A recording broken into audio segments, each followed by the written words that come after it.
Selalu ada tangan Tuhan yang ajaib, yang menolongku. Ini merupakan seruan hati kami, Tuhan. Kami percaya Kau akan selalu menolong kami, sekalipun kami harus berjalan di tengah badai. Tangan yang kuat akan selalu menopang kami. Terima kasih Bapa. Pujian penyembahan sudah kami lantunkan kepada Tuhan. Kami percaya ini menjadi satu dupa yang harum di hadapan Tuhan. Bahkan kami percaya Tuhan bertakhta di atas pujian penyembahan kami. Kau berkati setiap kami yang hadir pada pagi hari ini. Jikalau sebentar kami akan mendengarkan tuntunan Tuhan, Engkau berkati setiap kami. Buka hati dan pikiran kami, Tuhan. Kami berdoa pada pagi hari ini, setiap kuasa-kuasa yang datangnya bukan daripada Tuhan, yang berusaha mencuri kebenaran firman-Mu, kami satukan hati, kami tolak di dalam nama Yesus. Berbicara dengan sederhana buat kami, sehingga kami semakin mengerti akan tuntunan-Mu. Terima kasih Bapa. Kami akan duduk diam dan mendengarkan tuntunan kebenaran firman-Mu. Biarlah semua yang keluar dari mulut bibir hamba-Mu adalah kebenaran firman-Mu. Terima kasih dalam nama Bapa, Putra dan Roh Kudus. Yang diberkati sama-sama katakan amin. Silakan duduk Bapak Ibu diberkati. Amin. Ya, pujian penyembahan harus menjadi satu ikon buat gereja kita. Dan saya percaya ketika kita sungguh-sungguh di dalam memuji dan menyembah, kehadiran Tuhan itu buat kita cukup dan membuat setiap kita ini menjadi pribadi yang semakin berkenan di hadapan Tuhan. Amin. Puji nama Tuhan. Pujian yang terakhir tadi adalah merupakan pengakuan dari setiap kita yang menyatakan bahwa memang sekalipun kita berjalan di tengah badai, tangan Tuhan itu tidak akan pernah lepas dari hidup kita. Amen. Oleh sebab itu biarlah pagi hari ini apa yang akan saya sampaikan juga berkenaan dengan tangan Tuhan, di mana kita mengerti bahwa kita ini punya gembala yang baik. Oleh sebab itu biarlah pagi hari ini saya ingin menyampaikan tentang gembala yang baik, di mana gembala ini adalah gembala yang memang kita akan pelajari bersama-sama, sehingga kita semakin mengerti bagaimana sih sesungguhnya sikap kita di dalam kehidupan kita ketika kita tahu kita ini punya gembala. Dan kita mau bersama-sama memperhatikan firman yang mungkin akan menjadi firman yang menjadi tuntunan buat kita, yang kita lebih ngerti lagi lah bagaimana kita harus melangkah di dalam kehidupan kita. Ya. Yang pertama kita akan buka di dalam Mazmur 23 ayat yang pertama. Demikian firman Tuhan. Mazmur Daud. Tuhan adalah gembalaku, takkan kekurangan aku. Amin. Amin. Firman Tuhan ini seringkali kita dengar, tapi saat ini dengan keadaan yang sedang kita alami atau yang mungkin saudara sedang alami, seringkali membuat kita ini menjadi luntur apa yang sudah difirmankan dan menjadi hafalan buat setiap kita. Keadaan dunia ini atau keadaan hidup kita lah, ya secara pribadi, itu kadang-kadang memang bisa membuat kita ini menjadi goyah. Benarkah apa yang dikatakan di dalam Mazmur Daud ini, bahwa Tuhan itu adalah gembalaku dan dikatakan takkan kekurangan aku? Saya mesti menyampaikan ini kepada Bapak Ibu, sebab saya tahu dan saya mengerti memang keadaan daripada setiap kita ini kadang-kadang bisa mengalami yang namanya kekurangan gitu ya. Nah, ketika ada kekurangan, masihkah kita bisa mengatakan bahwa Tuhan itu adalah gembalaku? Kita akan pelajari bersama-sama, dan saya tulis di situ adalah Tuhan itu pemberi jaminan sejati kepada setiap kita. Tuhan adalah pemberi jaminan, saya katakan. Tidak ada satupun yang bisa menjamin kehidupan kita selain daripada Tuhan. Dan itu sudah diutarakan oleh Daud dan menjadi ayat yang sangat-sangat kita ngerti dan sering kita dengar. Nah, saya mau kita semua bisa lebih mengerti lagi Bapak Ibu, di mana dikatakan Tuhan itu adalah gembalaku. Kita mengerti ada tugas gembala. Tugas gembala itu adalah, yang saya lihat adalah memelihara. Memelihara. Yosua 14 ayat 10 mengatakan begini. Jadi sekarang sesungguhnya Tuhan telah memelihara hidupku seperti yang dijanjikannya. Kini sudah 45 tahun lamanya sejak diucapkan Tuhan firman itu kepada Musa. Dan selama itu orang Israel mengembara di padang gurun. Jadi sekarang telah berumur 85 tahun aku hari ini.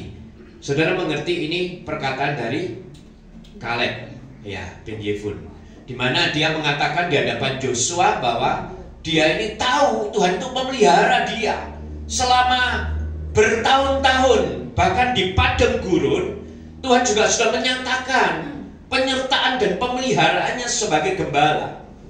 Dia mengembalakan bangsa Israel itu di dalam tuntunan demi tuntunan. Dan Kaleb mengingatkan Yosua di mana di dalam tugas Tuhan mengembala, memelihara bangsa Israel itu sempurna. Ya. Saya mau katakan kepada Bapak Ibu, di dalam kata ayat itu juga dikatakan begini. Sebetulnya Kaleb juga menyatakan satu rahasia yang luar biasa, di mana dia mengatakan begini. Jadi sekarang sesungguhnya Tuhan telah memelihara hidupku seperti yang dijanjikannya. Kini sudah 40 tahun lamanya sejak diucapkan Tuhan firman itu kepada Musa. Dan selama itu orang Israel mengembara di padang gurun. Jadi ternyata pemeliharaan Tuhan itu memang terus ada di setiap langkah hidup kita. Ya, Kaleb bin Yefun menyatakan itu. Ya. Dan pagi hari ini Tuhan taruh sesuatu di dalam hati saya. Saya mau menjelaskan tentang arti daripada memelihara bagi Tuhan. Tuhan mengatakan dia memelihara bangsa Israel. Dia memelihara hidupmu. Dia memelihara hidup kita. Tapi pagi hari ini saya mau menjelaskan kepada Bapak Ibu, sebetulnya apa sih arti memelihara bagi Tuhan? Ya, kita lihat di dalam 1 Raja-Raja 8 ayat 23. Firman Tuhan berkata begini. Lalu berkata, ya Tuhan Allah Israel, tidak ada Allah seperti Engkau. Dikatakan, tidak ada Allah seperti Engkau di langit, di atas, dan di bumi di bawah. Engkau yang memelihara perjanjian dan kasih setia kepada hamba-hambamu yang dengan segenap hatinya hidup di hadapanmu. Saudara, ayat ini sebetulnya bisa menjawab buat setiap kita. Apa sih sebetulnya arti daripada memelihara? Tugas gembala yang memelihara, di mana dikatakan di situ bahwa ternyata Tuhan mengatakan, ya, memelihara itu bagi Tuhan adalah, dia katakan, Engkau yang memelihara perjanjian dan kasih setia. Jadi di dalam pemeliharaan Tuhan itu sebetulnya dikatakan ada yang namanya perjanjian dan kasih setia. Orang seringkali gagal paham. Dia cuma menuntut pemeliharaan Tuhan. Padahal ayat ini jelas mengatakan di dalam Raja-Raja ini, ya, di mana dikatakan bahwa ternyata memelihara itu bagi Tuhan ada unsur, dikatakan ada perjanjian dan kasih setia. Saya mau katakan gini, Tuhan pasti memelihara. Amen. Perjanjian dan kasih setianya. Amen. Ini adalah merupakan pemeliharaan Tuhan atas hidup kita. Jadi ternyata kalau kita tahu Tuhan pasti memelihara perjanjian dan kasih setia, ternyata di dalam itu harus ada kewajiban memang yang harus dilakukan oleh kedua belah pihak, gitu loh.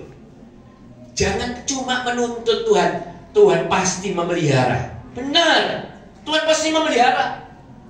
Jangan cuma menuntut Tuhan gembalaku, iya benar. Di dalam pemeliharaan Tuhan, tadi saya katakan ada pemeliharaan Tuhan. Kalau ada pemeliharaan Tuhan, berarti Tuhan itu memelihara. Tetapi memelihara itu bukan sekedar memelihara. Arti memelihara itu ada perjanjian dan kasih setia. Saya mau menjelaskan gini Bapak Ibu. Ternyata seringkali manusia itu memang cuma menuntut aja dari Tuhan. Kewajibanmu apa Tuhan? Kalau kau gembala, kau harus memelihara aku Tuhan. Pastilah Tuhan menolong aku. Pastilah Tuhan akan menyertai aku. Pastilah Tuhan akan menolong aku. Pastilah Tuhan akan memberkati aku. Kan gitu ya. Seringkali gitu loh kita. Pasti loh Tuhan ini tidak akan pernah membiarkan kita. Pasti loh Tuhan itu gembalaku. Dia menuntun aku. Dia menyertai aku. Kita lupa. Ternyata di dalam tugas gembala itu ada yang namanya tugas pemeliharaan, memelihara di dalam perjanjian dan kasih setia. Ya, jelas tadi ya, saya udur lagi. Memelihara bagi Tuhan. Lalu berkata, ya Tuhan Allah Israel, tidak ada Allah seperti Engkau di langit di atas dan di bumi di bawah. Engkau memelihara perjanjian dan kasih setia kepada hamba-hambamu. Saudara, hamba-hambanya Tuhan bukan? Hamba Tuhan. Ada pemeliharaan Tuhan. Ada penyertaan Tuhan. Ada berkat Tuhan. Tapi ingat loh, di dalam pemeliharaan Tuhan itu ada perjanjian dan kasih setia. Saya akan mengupas lebih lanjut kepada saudara. Ya, perjanjian apa yang harus dilakukan oleh kita? Ternyata di situ ada namanya kasihilah Tuhan. Mazmur, kitab Mazmur 97 ayat yang ke-10 berkata seperti ini. Hai orang-orang yang mengasihi Tuhan. Ini lihat saudara. Hai orang-orang yang mengasihi Tuhan, bencilah kejahatan. Amin. Bencilah kejahatan. Dia yang memelihara nyawa orang-orang yang dikasihinya akan melepaskan mereka dari tangan orang-orang fasik. Ternyata perjanjian yang harus kita pelihara itu dikatakan kasihilah Tuhan. Karena ketika kita mengasihi Tuhan, ada efek yang kita akan dapat. Ada manfaat yang kita dapat. Apa?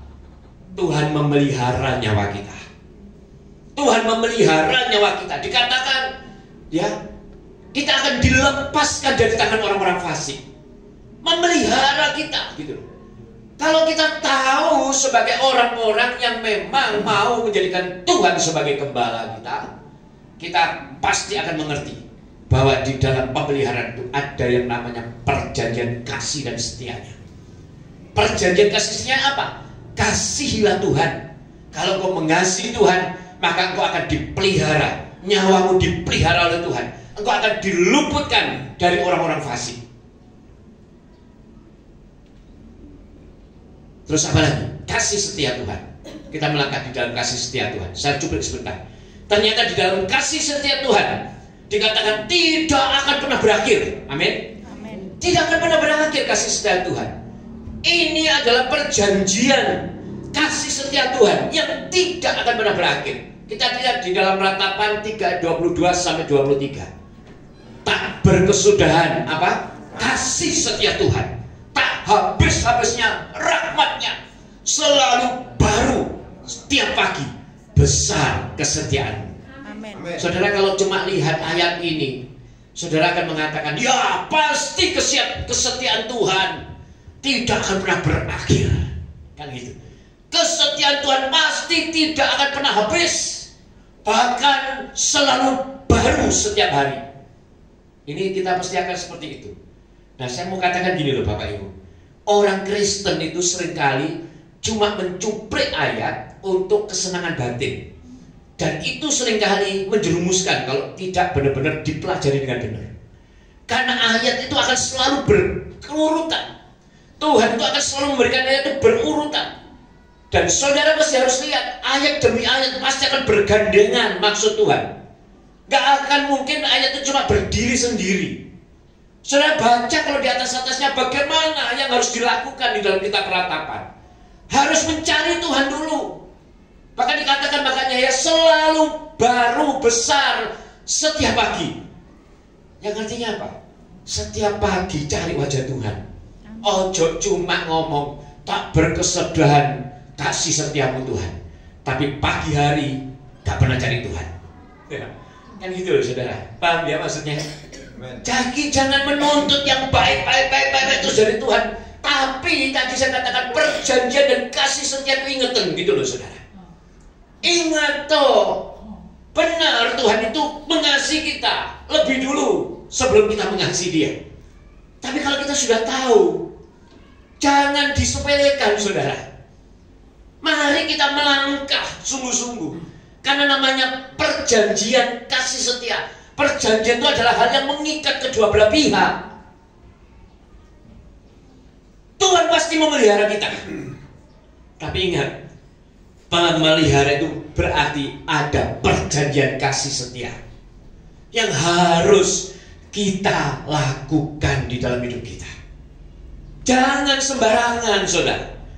Tuhanku kan maha besar, ya kan, tadi sudah dikatakan Dia menguasai di atas langit, bahkan di bawah bumi Dia berkuasa.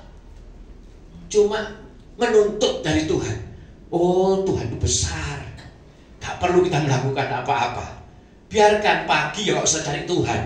Dia kan besar, Dia tahu kalau kita ini anaknya. Jangan gitu saudara. Ini adalah merupakan hal yang harus kita rubah mindset seperti ini.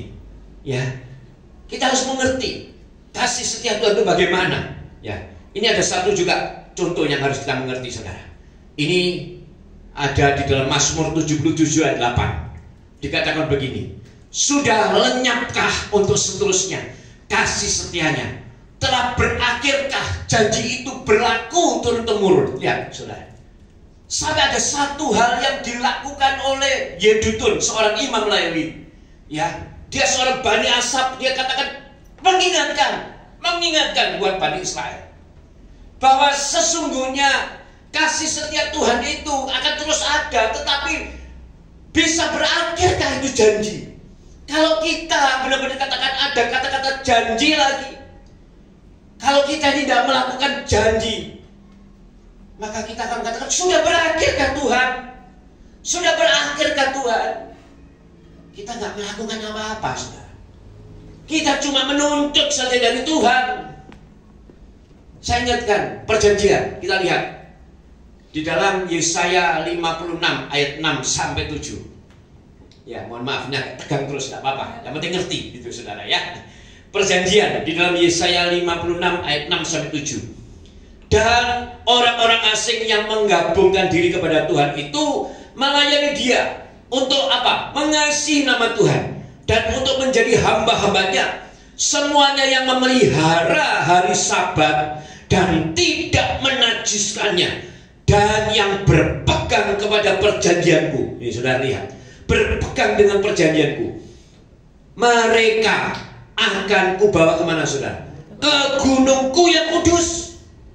Ke gunungku yang kudus, dan akan kuberi apa? Kesukaan di rumah doaku. Nah, saudara lihat, bahkan dikatakan aku akan berkenan kepada korban-korban bakaran dan korban-korban sembelihan mereka yang dipersembahkan di atas mezbahku, sebab rumahku akan disebut rumah doa bagi segala bangsa. Kalau saudara lihat ayat ini, berarti ternyata memang ada persembahan yang tidak diterima oleh Tuhan. Jangan berharap saudara punya segala-galanya memberikan persembahan terus diterima oleh Tuhan.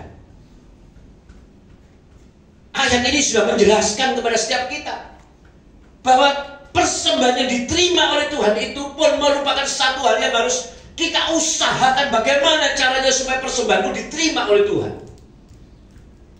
Jangan mentang-mentang saudara punya langsung beri, wah pasti diterima Tuhan. Oh pasti sudah. Saudara harus mengerti loh ini. Saudara harus mengerti benar-benar. Ya, bahkan dikatakan di dalam ayat ini, bagaimana ketika kita ini ya menjadi orang-orang yang harus hidupnya tidak najis. Nah, kan dikatakan gitu ya. Kita tidak punya hidup najis dan yang selalu berpegang dengan apa? Perjanjian, saudara. Perjanjian ini dipegang. Ketika kita melakukan hal ini, maka dikatakan kita tidak menyepelekan hari Sabat. Tidak menyepelekan hari Sabat, tidak menajiskannya. Ya, ini seringkali bisa terjadi dalam hidup kita, anak-anak Tuhan. Ini yang dikatakan kan, sesungguhnya ini adalah orang-orang asing yang menggabungkan diri kepada Tuhan untuk apa? Melayani Dia. Pelayan Tuhan di tempat ini. Saya ingatkan, saudara. Saya ingatkan loh, sungguh. Kita melayani Tuhan harus hidup kudus. Ketika kita melayani Tuhan, harus kita hidup kudus, tidak menajiskan hidup. Kita harus benar-benar menghargai hari Sabat. Menghargai hari Sabat. Makanya saya katakan Tuhan itu memelihara kesukaan kita. Saya mau kasih tahu Bapak Ibu, ini sikap yang harus dilakukan oleh pelayan Tuhan. Ini, lihat saudara ya. Ini baru akan kita mengerti pelayan Tuhan. Saudara perhatikan tolong tempat ini. Ya, diperhatikan. Ini firman cuma sebentar saudara. Saya mau diperhatikan dengan sungguh-sungguh. Eman kalau nggak diperhatikan. Ya. Ini adalah yang harus kita mengerti. Pelayan Tuhan itu harus memelihara hari Sabat, tidak menyepelekan. Menjadi pelayan tidak menajiskan diri, terus memberikan korban. Ini sikap pelayan Tuhan yang benar. Maka ketika kita lakukan, Tuhan akan mengatakan apa? Dibawa ke gunung kudusnya, dan Tuhan akan memberi kesukaan. Pelayan Tuhan yang melayani dengan tidak menajiskan dirinya dan memberikan korban. Korban itu bukan berarti cuma harta saudara, bukan dompetmu, bukan, tapi juga waktumu mungkin. Makanya pelayan Tuhan, ayo berikan waktumu, tak kau terlambat. Ini loh yang harus dikerjakan saudara. Pelayan Tuhan, ayo berikan korbanmu. Waduh, masih pagi pak, hati budal kok di aras-arasan. Puji Tuhan, jam 7 tadi sudah ada penata layanan kita. Ini luar biasa saudara.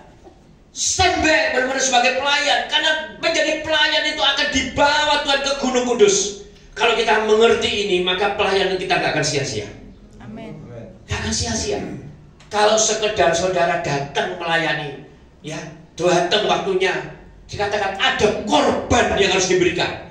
Memberikan korban bukan duitmu saudara, bukan duitmu, hatimu, sikapmu itu menjadi korban yang luar biasa di hadapan Tuhan. Engkau pelayan Tuhan, engkau memberikan korban di hadapan Tuhan. Datang gak pernah terlambat. Wah, pokoknya datang dengan sungguh-sungguh. Maka saya yakin kita akan dibawa ke Gunung Kudus Tuhan. Dan efeknya Tuhan akan memberi kesukaan hatimu. Dia akan memelihara engkau, memberikan kesukaan hatimu. Ini loh saudara. Kadang-kadang makanya kalau kita melayani akhirnya, oh pasti melayani cuma monotok, gak dapat apa-apa. Ya karena kita tidak tahu dan mengerti konsep pelayanan. Kalau kita mengerti konsep pelayanan, saya yakin saudara pasti akan mendapatkan berkat di dalam pelayanan. Amin. Gak percuma saudara melayani, sungguh loh. Gak percuma. Tuhan gak pernah membiarkan apa yang sudah dilakukan oleh anak-anaknya, terutama untuk pelayan-pelayan Tuhan pun dia tahu. Apalagi kalau sampai satu keluarga melayani Tuhan, itu satu kesukaan yang luar biasa. Saya ngalami loh dulu saudara. Ya saya ngalami, di sini ada saudara saya nih. Kami dulu satu gereja. Saya, istri, anak saya 4. Anak saya paling kecil itu belum bisa melayani, masih kecil. Waktu itu ya luar biasa. Kanan kiri kanan, jejer temen, tiba-tiba temannya nangis, nggak taunya apa, dicokot. Nah, yang ngalami gitu. Tapi anak saya yang 3 melayani tanya, ini ada saudara saya nih, tahu, ya, tamborin 2-2, ya, mereka layani semua.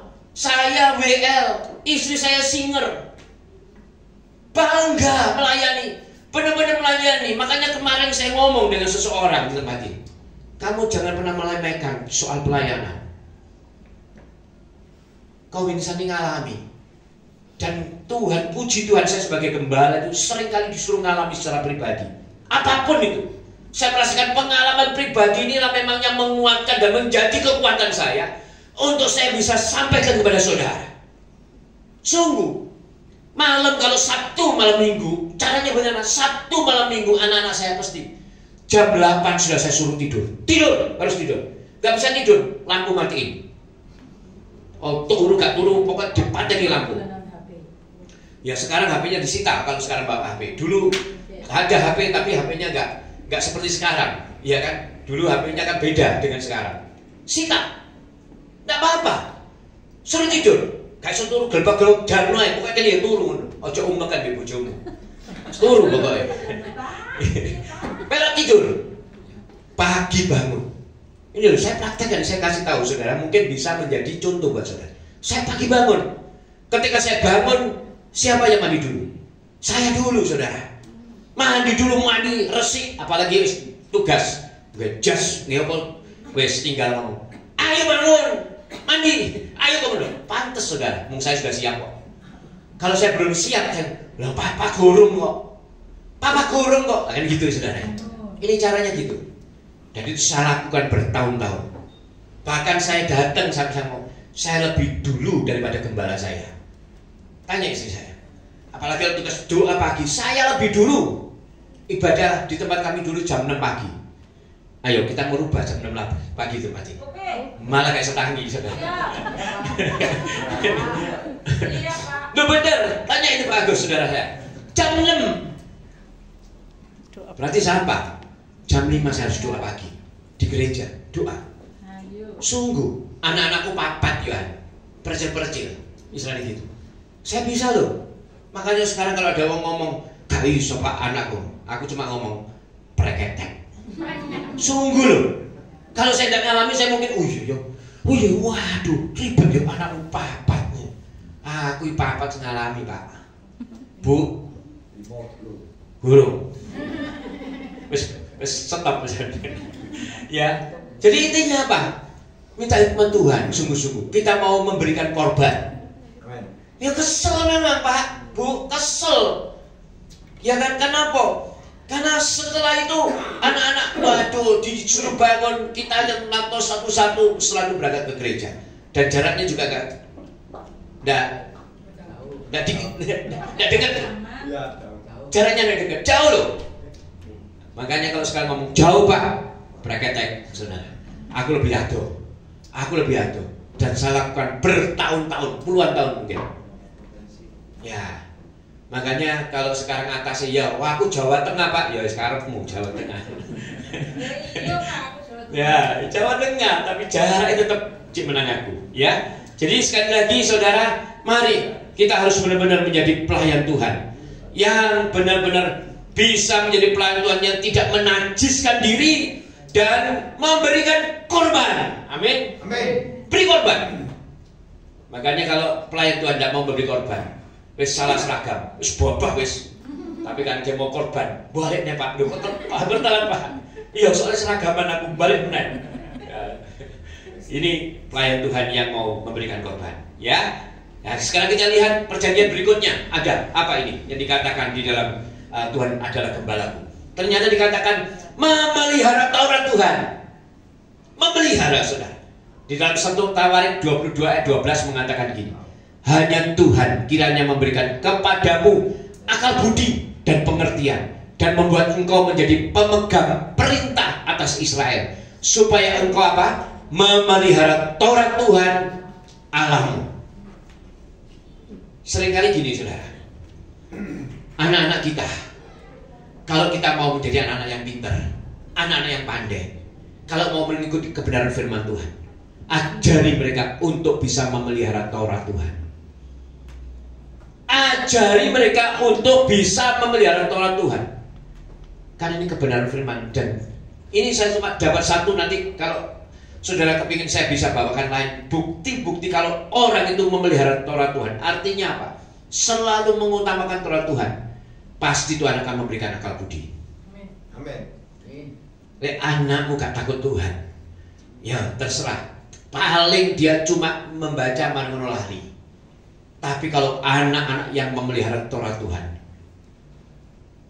pasti dia menjadi orang yang berakal budi. Amin. Ya. Berikutnya, sekali lagi. Jikalau Tuhan gembala, pasti tidak akan kekurangan. Amin. Ini Tuhan, saudara. Pasti tidak akan kekurangan. Makan Dombanya gemuk. domba gemuk, makannya munyu-munyu sampai seperti itu. Ya kan? Ya. Ini domba-domba yang ada di dalam pemeliharaan Tuhan. Ya, saudara. Nah, kita lihat sekarang apa yang dilakukan Tuhan sebagai gembala. Mazmur 23 ayat 2 berikutnya. Dikatakan, membaringkan aku di padang yang berumput hijau. Tuhan membimbing aku ke air yang tenang. Saya mau katakan gini, saudara. Kalau selama ini hidup saudara merasa tidak tenang, kalau saat ini hidup saudara merasa, wah, kok bimbang, cemas, khawatir, saya mau katakan gini, saudara. Saya pastikan, ya, ini adalah orang-orang yang tidak menjadikan Tuhan sebagai gembalanya. Mari saya katakan, orang-orang seperti ini adalah orang-orang yang menderita, bimbang, cemas, khawatir. Khawatir, ya apa yang bisa, ya apa bisa ya, bimbang rasanya, oh ya apa melanggar, ya apa sih bisa, ya apa nasibku, ya apa, bagaimana di keluargaku, bimbang, cemas. Ini saya katakan orang yang menderita. Dan saya mau katakan dengan sungguh-sungguh, silakan teliti, cek apakah Tuhan yang engkau jadikan gembala. Kalau Tuhan yang engkau jadikan gembala, pasti ini tidak akan ada. Kalau engkau menjadikan Tuhan sebagai gembala, cekkan wes, cekkan, teliti. Oh iya ya, kalau aku sekarang bimbang, cemas, khawatir, sebab aku menjadikan uang sebagai gembalaku. Gak punya duit aku, Pak. Makanya besok anakku ini itu menjadikan uang sebagai gembalanya. Tapi kalau menjadikan Tuhan sebagai gembalanya, masih gak ada duit, tetap tenang. Karena apa? Tuhan pasti akan apa? Seperti ini, ya, akan memberikan kepada kita makanan yang cukup, memberikan masa depan yang cukup, mengatur anak-anakmu semua dengan baik. Amin. Sudah paham, saudara? Atau mungkin kecapetan saya ngomong. Tuhan itu kalau saudara jadikan gembala, pasti tidak akan punya kekhawatiran terhadap nasib keluargamu, masa depan mereka. Semuanya ada di dalam penggembalaan yang benar. Nah, tugas gembala apa lagi? Kita lihat di dalam Mazmur 23 ayat yang ketiga. Berikutnya dikatakan, ia menyegarkan jiwaku. Tuhan menuntun aku di jalan yang benar oleh karena namanya. Makanya saya katakan, membawa domba ke jalan yang benar. Saudara, kalau menjadikan Tuhan sebagai gembala saudara, saudara pasti akan berjalan di dalam jalan yang benar. Amin. Gak mungkin saudara mau macam-macam di Tuhan, ya, miring-miring didik Tuhan, main-main didik gak apa Tuhan, kartu tok di Tuhan, sak motor cuma 2.000, gak apa-apa Tuhan. Itu gak benar saudara. Alah, ngombe didik Tuhan, bareng-bareng ambil ngerokok, sedikit-sedikit Tuhan, gak benar saudara. Itu tidak menjadikan Tuhan sebagai gembala. Ya, pasti kita tidak akan hidup menjadi hidup yang sesuai dengan kehendak Tuhan. Dan saya mau katakan begini, domba yang hidup tidak benar pasti tidak dalam penggembalaan, atau pasti tidak mau digembalakan. Makanya jangan heran saudara kalau banyak orang yang mengalami kesulitan hidup, ya kan, diminta untuk datang ke gereja, itu kan maksudnya digembalakan. Wah, ngeri setengah mati. Pasti dia akan mengalami kehidupan yang, ya, mungkin bisa jauh lebih sengsara, mungkin tidak ada damai sejahtera, tidak ada sukacita. Makanya domba yang tidak benar, ini kan domba-domba yang tidak benar, pasti tidak dalam penggembalaan, atau pasti tidak mau digembalakan. Mau ke gereja apa? Mau digembalakan, atau tidak ada dalam penggembalaan. Jadi ini menjadi hal yang harus mengerti. Karena saya mau katakan dengan tegas, manusia itu perlu digembalakan. Tidak bisa kita berjalan seenak diri. Perlu penggembala. Ada orang yang bisa menggembalakan. Oleh sebab itu, manusia perlu gembala. Amin. Gereja juga perlu gembala. Dunia ini juga perlu gembala. Manusia perlu gembala. Kita punya gembala, orang tua kita, papa kita sebagai gembala. Gereja perlu gembala, pendeta yang ditempatkan Tuhan itu gembala. Dunia perlu gembala, Tuhan Yesus sebagai gembala agung kita. Perlu gembala. Supaya apa? Tidak tersesat, saudara. Supaya tidak tersesat. Kalau saudara mengatakan, wes gak perlunya gereja, cukup aku dulu online naik, tidak tergembala. Saya katakan, bisa gak tersesat? Bisa, saudara. Ajaran-ajaran gak karu-karuan itu melalui YouTube gak karu-karuan. Ayo, lihatlah pengajaran-pengajaran, semuanya bahkan sepertinya saling bertentangan akhirnya. Kenapa? Tidak tergembala. Gereja yang tidak tergembala, hati-hati, bisa tersesat. Keluargamu juga gak ada gembala, hati-hati. Kalau tidak ada gembala, bisa tersesat. Makanya perlu gembala. Siapapun yang ditugaskan, Tuhan di situ yang memegang keputusan itu menjadi gembala di tempat, di keluarga di mana kau ditempatkan. Harus ada yang menjadi gembala. Karena dunia pun juga perlu gembala. Saya jabarkan gini, saudara. Gembala keluarga itu ayah. Kalau tidak ada ayah, mungkin ibu juga sebagai single father, atau mungkin sebagai seorang yang memang menjadi kepala rumah tangga di tempat itu. Tapi perlu, maka di Ulangan 6 ayat 7 mengatakan, haruslah engkau mengajarkan berulang-ulang kepada anak-anakmu dan membicarakannya apabila engkau duduk di rumahmu, apabila engkau sedang dalam perjalanan, apabila engkau berbaring, dan apabila engkau bangun. Lihat loh saudara, ini firman Tuhan. Amen. Kepada anak-anakmu. Sampai seperti ini Tuhan katakan. Jadi begitu melek, ingat no firman. Begitu duduk, ingat no firman. Begitu dia mau tidur berbaring, ingat no firman. Artinya apa saudara? Toh ingatkan setiap detik anakmu dengan kebenaran firman. Amin. Gak bisa kita katakan, wes Pak, di sana aja dia Pak, gak usah perlu di sini kasih firman. Makanya kalau kita mau mengajarkan anak kita kebenaran firman, tentunya kita harus hidup benar dulu. Tentunya kita harus hidup yang benar dulu, baru kita bisa menyatakan kebenaran demi kebenaran kepada anak kita. Karena keluarga jangan sampai ada yang tersesat. Kalau berfungsi gembalanya, saya yakin tidak akan ada yang tersesat. Ini keluarga. Gereja, sekarang saya katakan, gereja juga sangat perlu gembala. Ya, saya katakan seperti ini. Ya, di dalam, kenapa kok perlu gembala? Karena ada pertanggungjawaban besar dari gembala tersebut untuk para jemaat. Maka dalam Hosea 4 ayat 6 dikatakan, umatku binasa karena apa? Tidak mengenal Allah. Karena engkaulah yang menolak pengenalan itu, maka aku menolak engkau menjadi imamku. Dan karena engkau melupakan pengajaran Allahmu, maka aku juga akan melupakan anak-anakmu. Ini adalah merupakan satu hal yang harus kita mengerti, bahwa ternyata gereja pun perlu gembala yang benar-benar hidupnya sesuai dengan kebenaran firman Tuhan. Supaya apa? Supaya dia bisa membawa seluruh jemaat untuk bisa menjadi orang-orang yang sesuai dengan kebenaran firman Tuhan, tidak binasa. Makanya saya selalu minta kepada Tuhan, dengan para pembawa firman saya katakan, harus belajar dan minta hikmat daripada Tuhan, minta pewahyuan. Kenapa?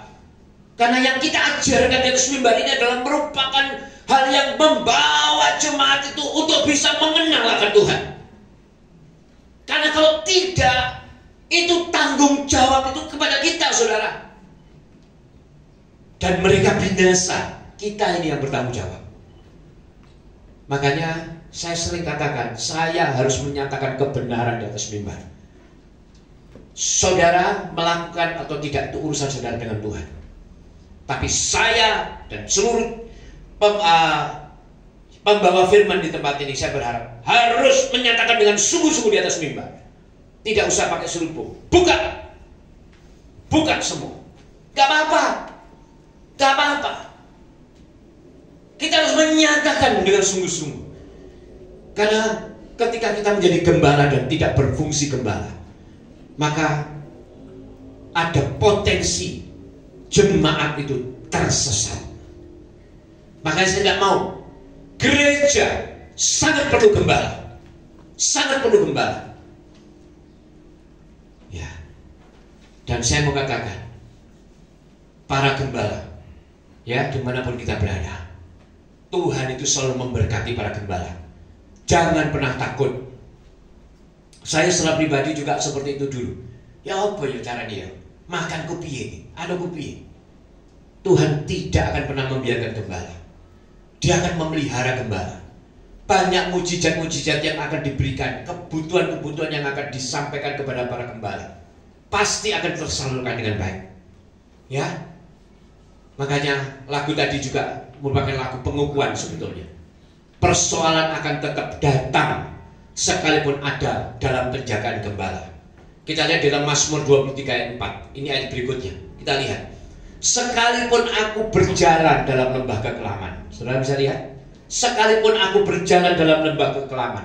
Padahal dia sudah menyatakan Tuhan adalah gembalaku, tak akan pernah kekurangan aku. Tetapi dikatakan di dalam Mazmur 23 ayat 4, sekalipun aku berjalan dalam lembah kekelaman.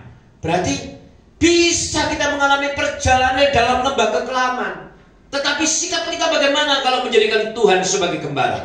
Aku tidak takut bahaya. Sekarang pun gitu sudah. Ya kan? Sekalipun aku tidak punya persediaan masa depan untuk anak-anakku, aku tidak takut bahaya. Penyertaan Tuhan, tuntunan Tuhan pasti akan ada dalam keluarga. Ya. Kenapa? Karena gadamu dan tongkatmu itulah yang menghibur aku. Saya katakan masalah itu bisa terjadi kenapa? Karena masalah itu pun bisa dipakai oleh Tuhan. Bisa dipakai oleh Tuhan. Untuk apa? Untuk menguji, memperkuat iman saudara. Kalau ada masalah, semakin cari Tuhan, apa semakin mau cuma tetap tinggal di kamar? Atau mungkin malah lari kepada Mbak Dukun? Ini adalah hal yang harus kita ngerti. Kalau ada masalah, itu memang bisa dipakai Tuhan sebagai kendaraan Tuhan untuk menguji dan memperkuat iman kita. Kalau saudara bengok-bengok terus sama Tuhan, Tuhan berikan mujizatmu, berarti saat itu saudara pasti ada dalam lembah kekelaman, kan gitu. Kalau saudara tanya, mau mujizat Tuhan? Mau Pak, berarti saat itu saudara sedang ada dalam lembah kekelaman. Makanya mujizat itu pasti terjadi. Tapi kalau proses mujizat itu saudara benar-benar lewati sebagai alat untuk menguji, memperkuat iman, menjadi semakin erat dengan Tuhan, yang akan membentuk karakter saudara menjadi pribadi-pribadi yang semakin mengasihi Tuhan, semakin menjaga Taurat Tuhan, semakin menjaga hidup kudus di hadapan Tuhan. Maka masalah itu akan menjadi mujizat di dalam hidup saudara. Firman Tuhan tidak pernah bohong. 1 Korintus 10 ayat 13 mengatakan begini, pencobaan-pencobaan yang kamu alami ialah pencobaan-pencobaan biasa. Yang artinya apa? Tidak akan melebihi kekuatan manusia. Sebab Allah itu setia, dan karena itu Ia tidak akan membiarkan kamu dicobai melampaui kekuatanmu. Pada waktu kamu dicobai, Tuhan akan memberikan kepadamu apa? Jalan keluar, sehingga kita dapat menanggungnya. Ini kebenaran firman Tuhan, saudara. Sungguh kebenaran firman Tuhan. Saat ini seberat apapun persoalan saudara, saudara tetap menanggung bisa ya saudara ya. Jangan seperti Pak Juan ngomong, Gak kuat menanggung beban hidup. Kuat kan ada Tuhan. Ya. Jadi ada hal yang memang harus kita mengerti, bahwa di dalam persoalan masalah pencobaan itu, kita yakin bahwa pencobaan itu adalah pencobaan yang biasa, yang tidak melebihi kekuatan manusia. Amin. Saudara, manusia kok bukan setan, ya kan? Saudara, manusia kan pasti kuat kalau saudara mengandalkan Tuhan. Nah, sekarang kita lihat tugas gembala berikutnya. Mazmur 23 ayat 5. Engkau menyediakan hidangan bagiku di hadapan lawanku. Engkau mengurapi kepalaku dengan minyak, pialaku penuh dengan limpah. Amin. Amin, saudara. Amin. Ketika kita menjadikan Tuhan sebagai gembala kita, Tuhan katakan Dia akan menyediakan hidangan bagi kita di hadapan lawanku. Asal kita menjadi orang-orang yang memang hidup di dalam perjanjian kasih setia Tuhan. Tuhan akan menyediakan hidangan. Gak perlu takut wis. Masih buka toko mungsune wakeh. Tetap rezeki Tuhan akan kirim kepadamu. Amin. Apa punya toko sepeda cuma ono satu di Mantingan. Sepeda listrik. Dia pasti akan menyediakan hidangan. Ya. Jadi sekali lagi, gembala, fungsi gembala, baik itu ayah, baik itu pendeta jemaat kepada jemaat, baik itu Tuhan. Fungsi gembala, saya katakan seperti ini. Gembala, ya, gembala yang baik adalah prioritas utama yang penting kita harus melihat. Ya. Nah, fungsi gembala itu selalu ada apa? Gembala yang baik. Gembala yang baik selalu apa? Mendampingi dan menyediakan apa yang menjadi kebutuhan dombanya. Mendampingi. Dulu saya sempat gagal paham. Pikir pendeta ku enak. Wes karek khotbah di atas mimbar, coak-coak pulang. Dulu kena mindset yang salah saya. Tapi begitu tahun demi tahun Tuhan buka mindset saya, ternyata gembala ini ya seperti ini. Selalu mendampingi dan menyediakan apa yang menjadi kebutuhan dombanya. Kebutuhan apa? Yang domba punya, dia pasti akan beri. Dia memberikan kekuatan kepadamu. Ya. Jadi inilah fungsi gembala, saudara. Selalu mendampingi. Makanya jauh heran nih kalau bengok-bengok ngopi aku mesti teko. Ya. Ya kadang gak melu itu pas saya mungkin ada keperluan lain. Tapi percayalah, saya tetap akan mendampingi saudara. Bahkan kemarin saya ngomong sama istri, Pak. Sungguh saya ngomong, waduh kadar kangenku mbek jemaat itu kok sama mbek kadar kangenku mbek anak-anak. Misalnya gitu. Ya memang kita semuanya anak-anak rohani yang Tuhan titipkan saya. Jadi ternyata ada kerinduan gitu saudara. Kepinginnya itu cuma mendampingi. Ini adalah gembala. Saya belum menjadi gembala yang terlalu baik, tapi saya berusaha untuk menjadi gembala yang baik. Amin. Ya. Jadi gembala adalah prioritas utama, penting saya katakan. Di dalam mana? Di dalam keluarga. Itu menjadi prioritas, harus ada gembala. Menjadi apa? Pemimpin keluarga adalah gembala keluarga. Gereja, hamba Tuhan adalah gembala di gereja. Di dunia, Tuhan Yesus adalah gembala buat dunia. Dan inilah memang gembala yang menjadi prioritas penting di dalam ketiga hal ini. Kita harus tahu penyertaan Tuhan pasti ada. Ya, di dalam setiap hidup. Dalam Mazmur 23 ayat ke-6 dikatakan gini, kebajikan dan kemurahan belaka akan mengikuti aku seumur hidupku. Wah, luar biasa saudara. Kalau saudara benar-benar menjadikan Tuhan sebagai gembalaku dengan perjanjian dan kasih setianya. Ingat ya, saya katakan ya, Tuhan adalah gembalaku dengan perjanjian dan kasih setianya. maka saudara akan menjadi orang-orang yang akan selalu diikuti dengan kebajikan dan kemurahan seumur hidup saudara. Seumur hidup saudara. Ya, makanya sekali lagi, pastikan hidupmu untuk terus bergembala dengan baik. Tertanamlah dan bertumbuhlah bersama dengan gembalamu.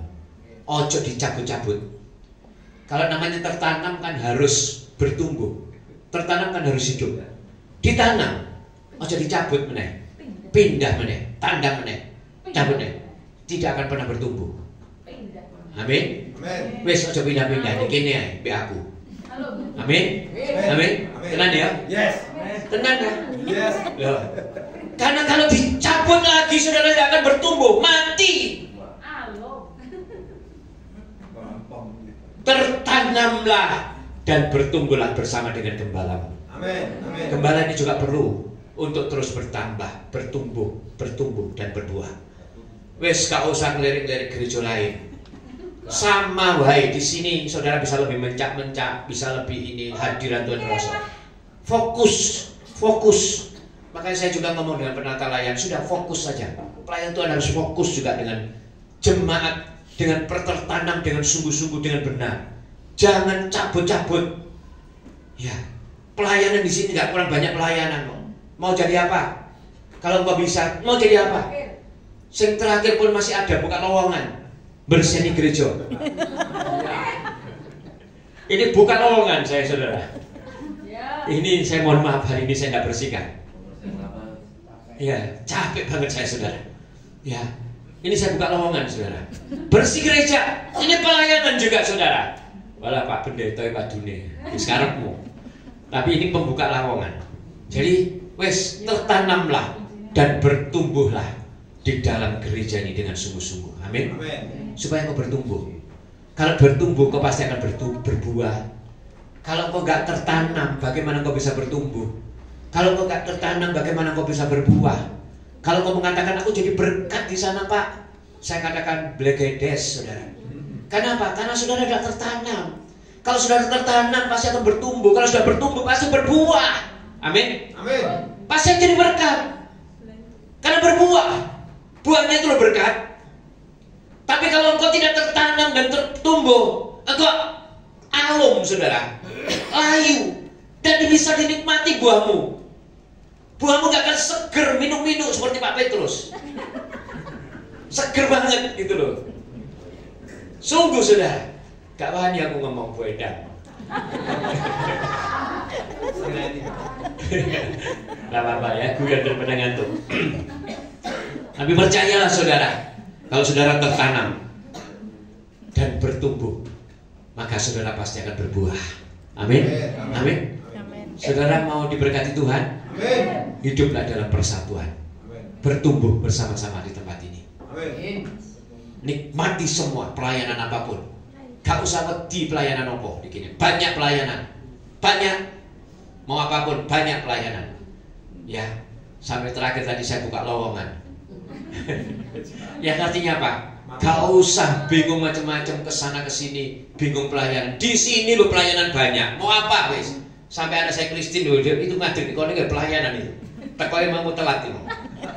Pelayanan dia juga, aku ngomong. Ayo sana, tetap minta doa diurapi. Pelayanan juga, semua pelayanan. Makanya, ayo kita bersama-sama dalam satu kesatuan yang indah untuk bisa tertanam, bertumbuh dan berbuah. Amin. Amin saudara. Paham ya firman ini? Proses tegang, tapi saya percaya firman ini akan membuka kita, mindset kita, bahwa sesungguhnya memang kita punya gembala yang baik. Amin. Kita punya gembala yang baik, gembala yang tidak akan pernah membiarkan saudara. Tetapi ingat, pemeliharaan Tuhan itu adalah melalui perjanjian kasih setia kepada setiap kita. Kasih setianya. Jadi ada perjanjian antara Tuhan dan kita. Saya ingatkan loh saudara, saudara ini adalah anak-anak perjanjian. Betul atau salah? Betul ya? Saudara ini adalah anak-anak perjanjian. Dan kita adalah perjanjian lama dan perjanjian baru. Artinya apa? kita hidup karena perjanjian. Kalau kita menghidupi perjanjian, saya percaya Tuhan akan menjadi gembalamu. Amin. Dan tidak akan pernah kekurangan engkau. Amin. Ini harus kita mengerti sungguh-sungguh, saudara. Jangan sekali lagi saya katakan menuntut yang enak dari Tuhan. Tuhan ini gak kayak yang enak, kita menggerutu. Wah, percuma Kristen, percumanya gereja, percuma pelayanan. Kok aku seperti ini? Ya karena tidak menjalankan perjanjiannya, saudara. Perjanjiannya itu loh, perjanjian kasih setianya itu loh, tidak dilakukan. Kalau kita cuma menuntut aja yang baik dari Tuhan, tapi kita tidak melakukan tugas kita, ya bagaimana? Ojo nyalahno Tuhan. Selamanya Tuhan tidak akan pernah mengingkari janjinya buat saudara. Amin. Ketika saudara melakukan tugas saudara dengan baik, maka saya yakin dan percaya berkat melimpah Amin. atas hidup saudara. Amin. Saya panggil imam musik untuk bisa maju ke depan.